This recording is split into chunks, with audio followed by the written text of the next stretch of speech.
중국 경제가 어려움에 처해 있습니다. 이는 미국 주식에는 나쁜 소식이며 잠재적으로 당신의 포트폴리오에도 나쁜 소식입니다. 중국 국가통계국에 따르면 중국 소비자 지출, 공장 생산 및 장기 자산 재산, 기계 또는 기타 상품과 같은 에 대한 투자가 모두 1년 전보다 7월에 더 둔화되었습니다. 세계에서 두 번째로 큰 경제의 청년 실업률은 반복적으로 사상 최고치를 기록했습니다. 이번 주 초 베이징은 그 월간 데이터의 발표를 전면 중단하기로 결정했습니다. 한편 세계의 두 큰 경제가 무역, 정치과 기술, 러시아의 우크라이나 침공에 이르는 문제를 놓고 충돌하면서 미국과 중국 사이의 긴장은 증가하고 있습니다. 지난주 조 바이든 대통령은 중국의 선진 기술 산업에 대한 미국의 투자를 제한하는 행정명령을 발표했습니다. 이 명령은 펀드 매니저들이 그들이 그 나라에 어떻게 투자해야 하는지에 대해 걱정하게 만들었습니다.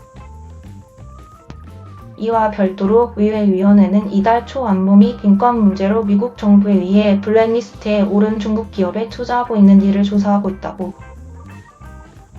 밝혔습니다. 왜 중요합니까? 지난 20년의 대부분 동안 중국의 경제 성장은 세계 경제의 주요 통인이었습니다. 라고 데이터 분석 회사인 엑산트의 전략가인 알렉스 웨트라는 말했습니다. 그것은 중국 경제가 둔화되면 세계 경제 성장이 둔화된다는 것을 의미합니다. 세계 경제 성장이 둔화되면 그것은 미국 주식에 부정적인 경향이 있습니다. 그리고 그것의 일부는 중국에서 미국 기업의 매출이 직접적으로 노출되는 것과 중국이 상품의 주요 소비자인 것과 관련이 있습니다. 그는 중국에 직접적으로 판매하지 않는 기업도 발생하는 일에 영향을 받습니다. 베트라는 엑손모빌 엑소엠이 중국과 너무 많은 사업을 하지 않을 수 있지만 중국 성장이 둔화되면 유가가 하락한다는 것을 의미한다고 말했습니다. 그들은 지난주 약 5% 하락하며 정확히 그렇게 했습니다. 타격이 될 곳 중국에서 사업을 하고 있는 미국에 본사를 둔 기업들은 중국 경제가 하강 궤도로 계속되면 손실을 볼 수 있습니다.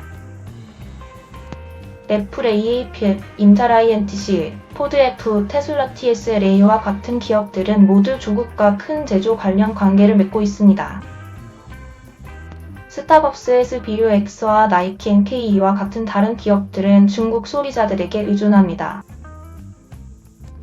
올해 초 뱅크 오브 아메리카는 중국에 가장 많이 노출된 SP500 기업의 목록을 작성했습니다. 1위는 라스베이거스 샌즈 vs였습니다. 이 카지노 기업은 매출의 68%를 중국에서 얻었으며 지난 30일 동안 주가가 거의 10% 하락했습니다. 반도체 제조업체인 퀄컴 PCUM은 중국에 대한 노출률이 67%입니다. 수요일에 주식의 주가는 4년 이상 만에 가장 긴 연패를 기록했으며 지난 30일 동안 거의 11% 하락했습니다.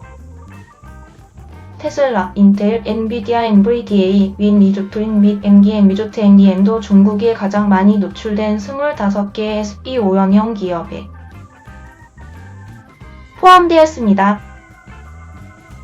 피치북의 자료에 따르면 미국의 개인 자본 및 벤처 캐피털 투자는 이미 후퇴하고 있습니다. 최근 증권거래위원회 서류에 따르면 마이클 베리의 사이온 에셋 매니지먼트, 모어 캐피털 매니지먼트 코트의 기원 캐피털 및 타이거 글로벌과 같은 대형 헤지 펀드들도 2023년 2분기에 중국 기업들에 대한 노출을 줄였습니다. 작년은 1%에게는 흉년이었습니다. 시장이 폭락하는 동안 인플레이션과 금리가 상승하여 일부 초부유층들은 예전만큼 부유하지 않게 되었습니다. 그 결과 2008년 글로벌 금융위기 이후 처음으로 가계의 총부가 감소했다고 내 동료인 앨리스 모로가 보고했습니다. 연례 크레디트 스위스 및 UBS 글로벌 자산 보고서에 따르면 세계의 모든 개인 재산의 총합계는 작년에 4% 감소한 4조 달러를 기록했습니다. 그중 많은 부분이 주식 및 채권 시장의 손실 때문이었는데 이는 부유한 사람들에게 불균형적으로 영향을 미쳤습니다.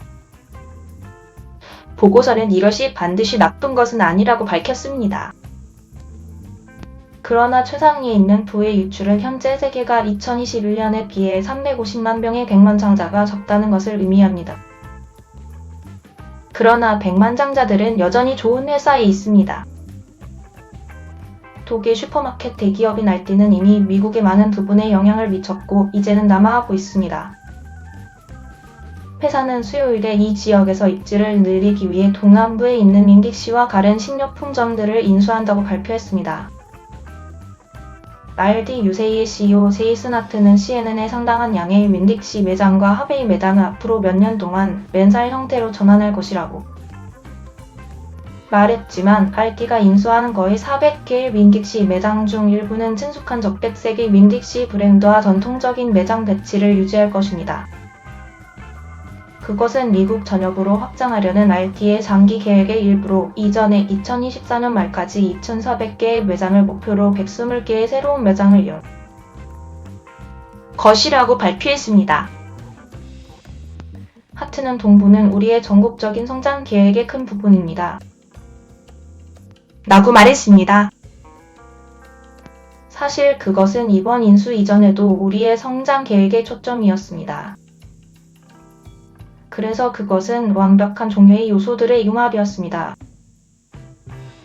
하트는 상점들이 전통적인 식료품점의 약 절반만 필요하기 때문에 이번 인수가 알디에게 부동산 임대 기회로도 작용할 수 있다고 덧붙였습니다.